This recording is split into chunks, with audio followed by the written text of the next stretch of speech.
It had to be surreal for him yesterday to be at the center of a place where he's here. Matter of fact, he did ask for ale.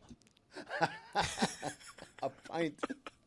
Witty is sitting next to Ray Hudson, and there is confusion and weirdness at the top of the sport, and he handled it with grace. That can be a nightmare for people. The confusion of how are we stopping penalty kicks for a moment and seeing if somebody did or didn't double touch a ball, and then we get into rule parsing. So Wittyngham was in the middle of that. Do we have the audio of some of the confusion around this play? Because Wittyngham just popped up here on the screen, and I believe that he would look down on Jeremy fist pumping himself after a good interview. Do I have it wrong, Witty?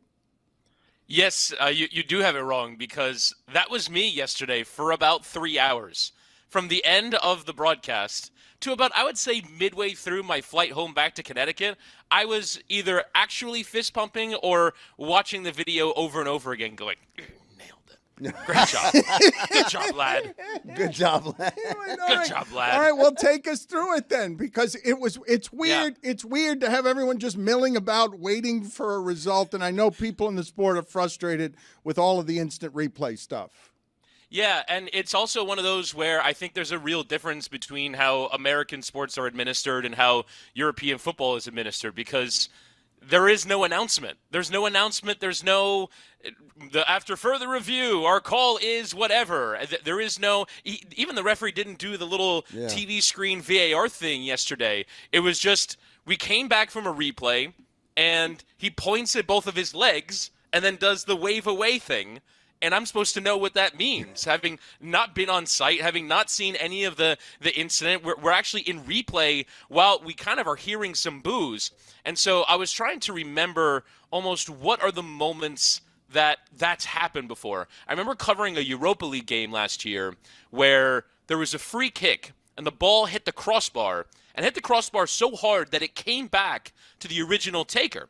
And he played it from there. The team scored a goal, and it got ruled out because that is a double kick. You're not allowed to do that, even from a free kick. And so I actually went and read the law on double kicking, and that is how I remembered that for that moment. And it's one of those where you don't really have a ton of information. You don't have a rules expert in your ear, and you got to figure out in real time the information that the viewer will need to know to process the information. Because if I don't explain that rule, or if I don't say this is what they're looking at, and all of a sudden the referee's doing this, that's really confusing for the audience. And I actually talked to a few friends yesterday that were watching the game on mute and didn't know what was going on and still don't really know what happened.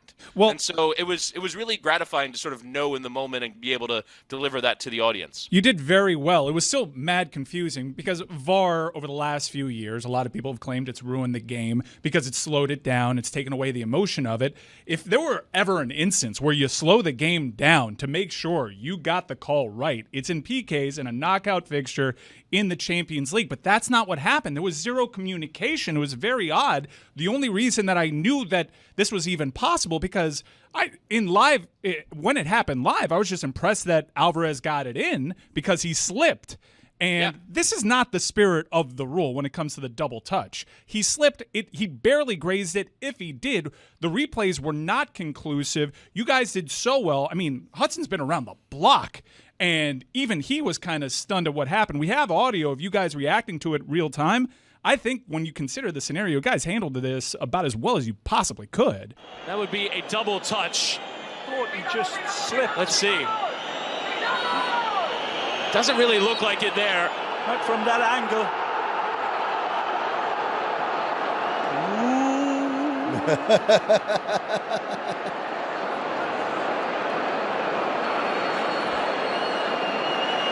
And I think the referee is saying that it is a double kick. It won't count.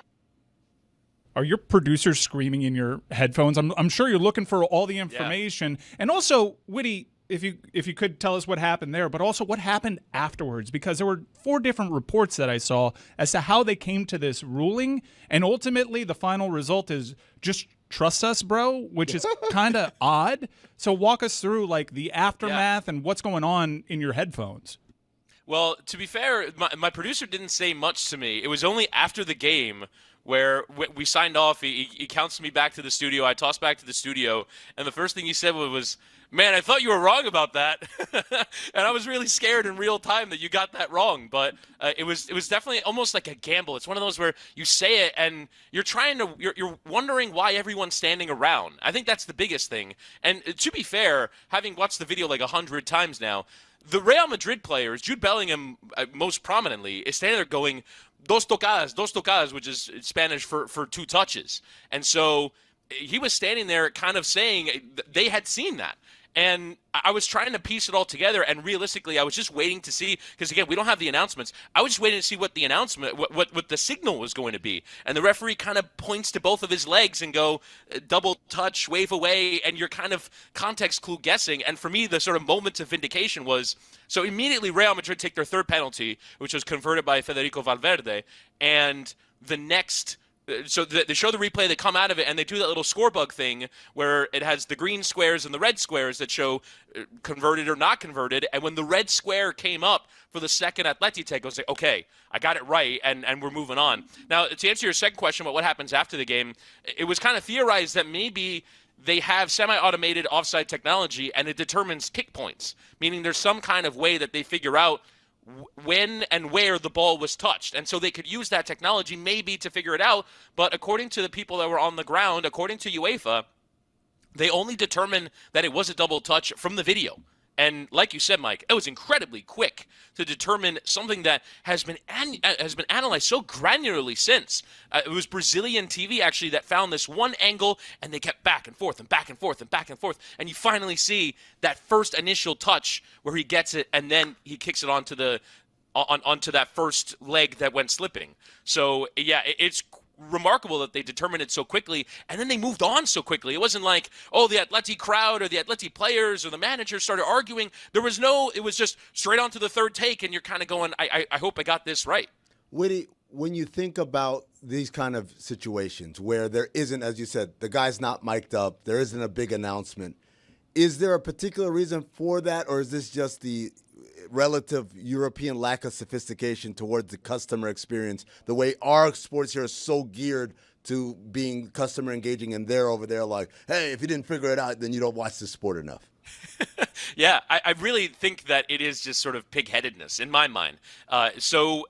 In Major League Soccer, they brought in referee announcements starting last year. MLS would be kind of the league that's most progressive in this respect, given that it is kind of an American cultural tradition for the referees to be mic'd. So that started last year, and I think it works really well. It certainly helps me from a broadcasting point of view, because I can just say, and now the referee will give his decision, and he actually comes on and gives it, as opposed to you do this thing, the VAR screen, and then sometimes when they say it's not a foul, the referee will do this, which is raise his right hand from bottom to top, and you're kind of like, well, what does that mean? And that means play on. That is kind of the referee signal for play on. But you have to be really in the weeds to know what that means. If you're a TV viewer, you don't know what that means. I thought play on was 2 on. Enough of this glorification of all of this. Ray Hudson carried you with a sound. We're talking about, oh, what a majestic Wittyngham able to handle the confusion when Ray Hudson's the star of this clip. He always is the star. Yes, he's always the star, and you have to be. The ghost is back. You